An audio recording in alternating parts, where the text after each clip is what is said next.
05:06. I'm up at 05, training by 06. How'd you sleep? I slept pretty good. It's still hot. It's hot in the mornings.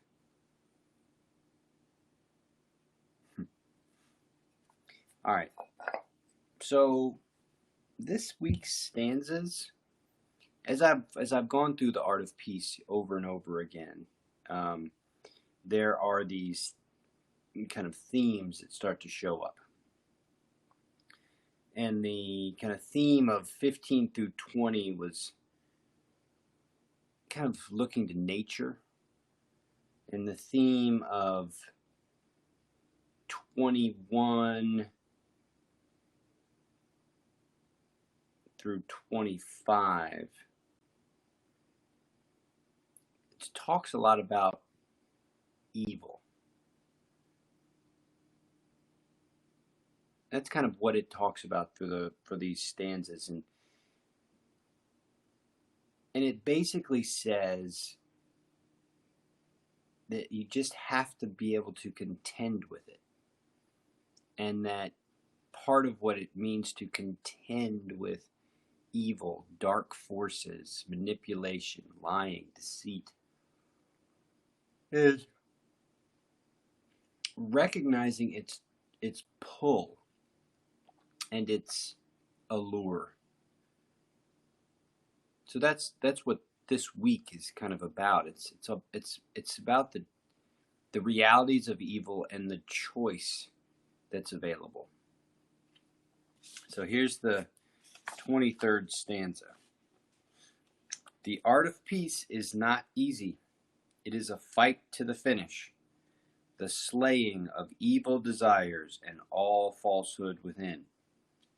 On occasion, the voice of peace resounds like thunder, jolting human beings out of their stupor. The slaying of evil desires and falsehoods within, I mean, I think that speaks to things like addictions. I think for me it speaks to things like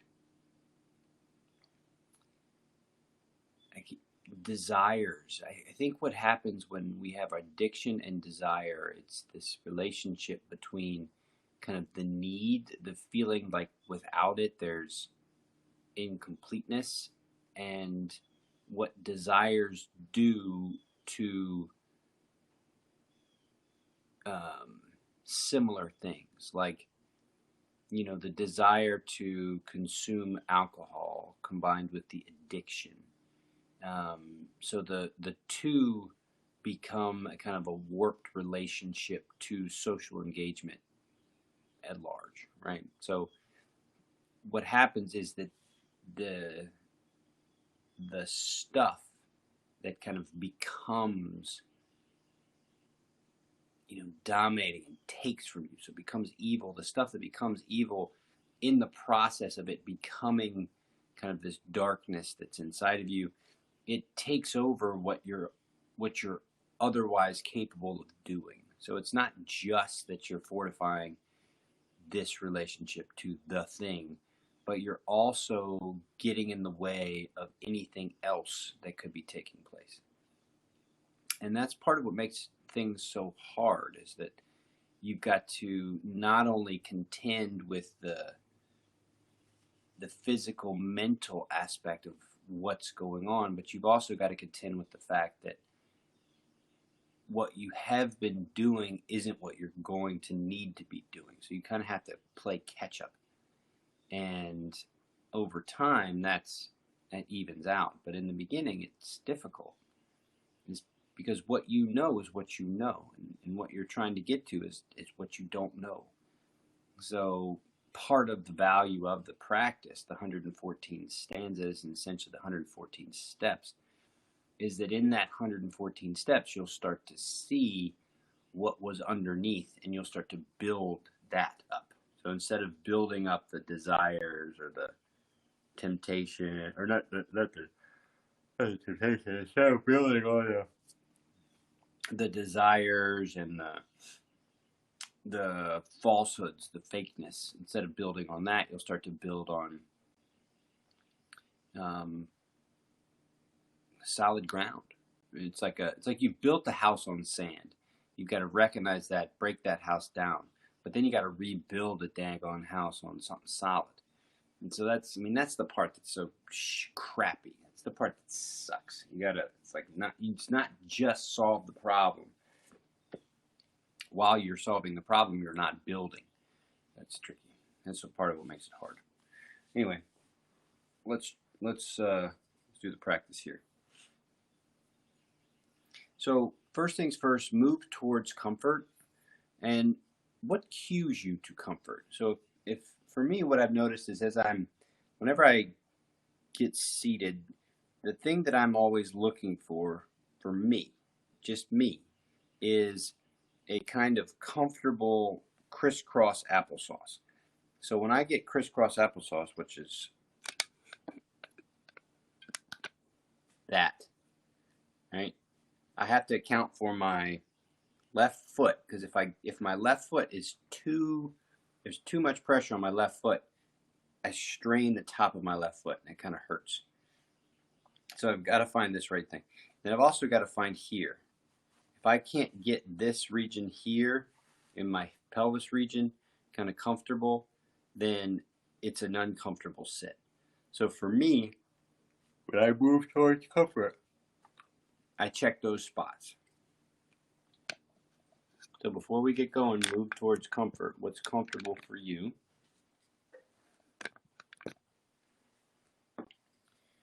And then we'll begin with first bell.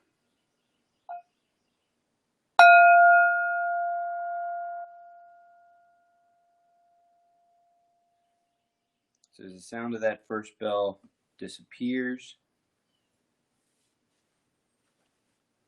let's look for light and shadow.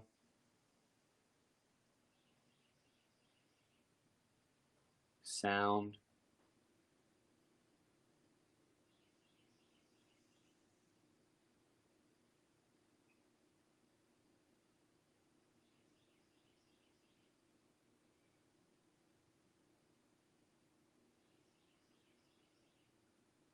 When what you're receiving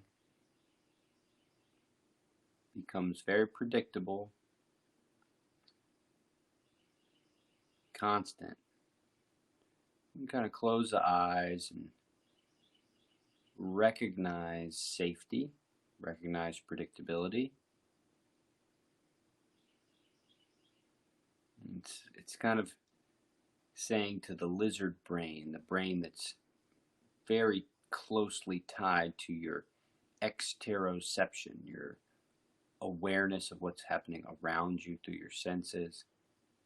Once that becomes kind of docile and calm, it can easily harmonize with the rest of your body. So when we move into second bell, you can kind of be assured that you've done your due diligence to tame the lizard.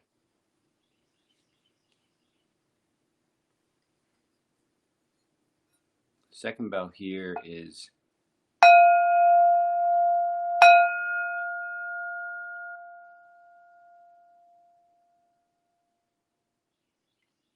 moving into interoception, which is the inner experience. And so you're moving through your ground. And you want to think about each step as kind of, I'm envisioning this lizard, right? So I'm imagining this lizard that is typically kind of, always searching for threat, always analyzing. So now I've basically said to the lizard, okay, here, we're going to go look through all your scanners. And the lizard's like, okay, looks through all the scanners. And now the lizard's with me. Now the lizard's like at my side. And so I'm like, all right, lizard, let's kind of evolve you. Let's evolve you by going through the body. So I take the lizard brain into my ground and say, hey, look, this is not only is outside predictable, but let's find comfort on the inside. So I bring the lizard into my ground, and I bring the lizard into my pelvis, send them around. I'm continuing to look for comfort, looking for ease, looking for smooth. Bring the lizard into the belly region, and by this point the lizard's kind of evolved a little bit. It's no longer just this cold-blooded reptile. It's now becoming something a little bit warm and fuzzy. Take it into my core, heart space. It's evolving a little bit further, coming to my throat. And by this point where you're in your throat space, you might even notice just the basic, simplest things, breath moving up and down in the throat space.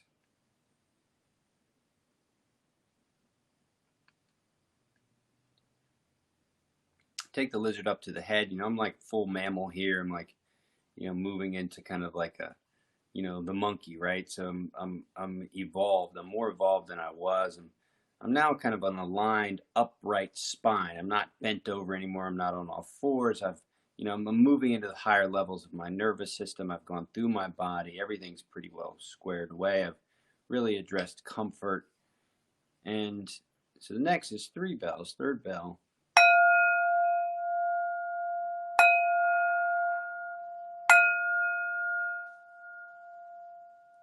Now I'm getting into the breath, which is neuroceptivity. So I'm now into the regions of my being that are human, right? So I'm interacting with my breath. And when I'm interacting with my breath, I'm interacting with my nervous system. And really that can't be understated.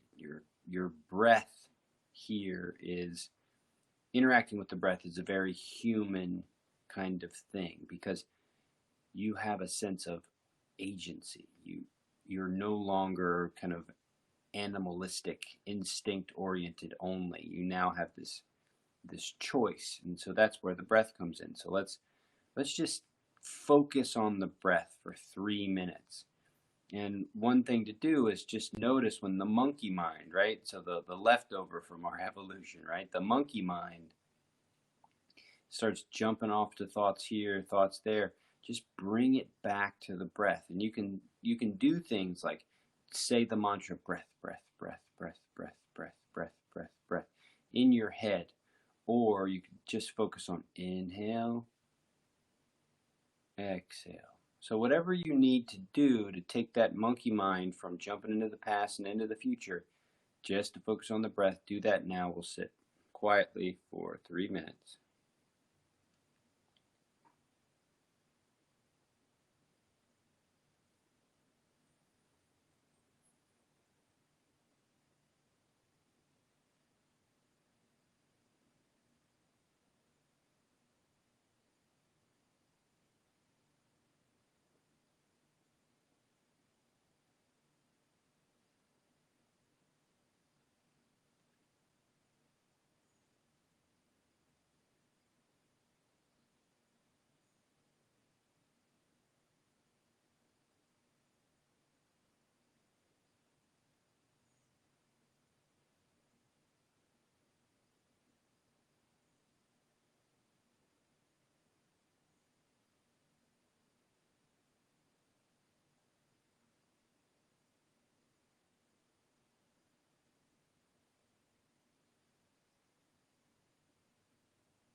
So the fourth bell, and kind of our most human aspect, right? So the steps we take is to become deeply connected and in a relationship with our being, and that's the stuff that we've been given, the kind of evolutionary tools that we've been given to survive at every level. And when we get to the fourth bell, the survival is at a more complex state. It's no longer survival in nature, which is something that we've kind of evolved, we're able to do now. Society kind of squares that away for us. Nonetheless,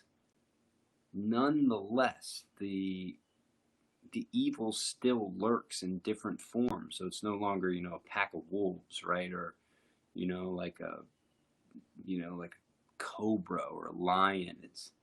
It's now other people who are driven by falsehood and evil desires. I mean, we have to account for that. It's not the elimination. You can't eliminate this aspect. You become this aspect if you try to eliminate it.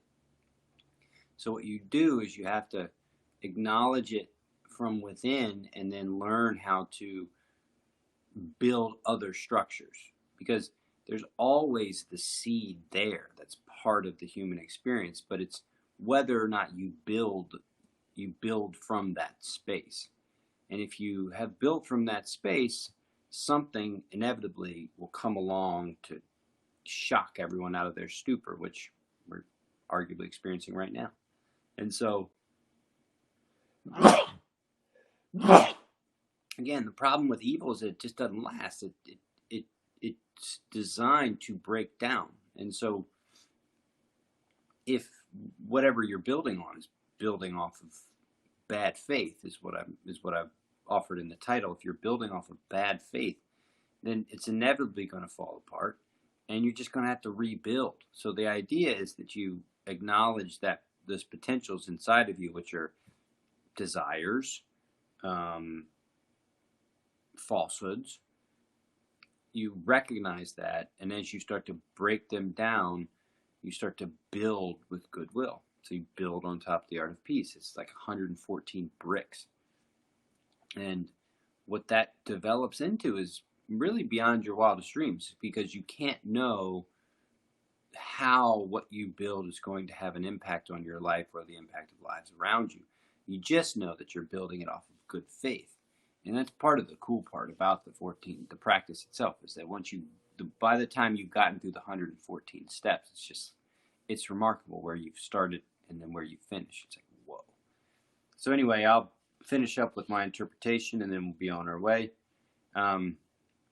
Here's my interpretation of the 23rd stanza. Evil will try to win. That's its job. Strong roots have to grow when confronted with rocky ground. Soft ground makes weak roots. Let the evil be there to keep you ever ready with your goodwill. Yeah, so you can't eliminate it. It's not the attempt to eliminate it becomes what you're trying to eliminate. So you can't do that. But you can look at it as rocky ground. Rocky ground to build sturdy, solid foundations. And in a sense, there's an element of gratitude for kind of the shadowy, dark, evil, bad faith side of the human experience. So nothing to be afraid of, but has to be respected and accounted for. So I'm going to go get some coffee. I hope you have a great rest of your day. Whenever you're watching this, I hope it sparks some insight. And say hi to anyone who's here. I doubt anybody's here. It's a little early. Yep. So good morning, Armor Down. Have a great rest of your day. Later.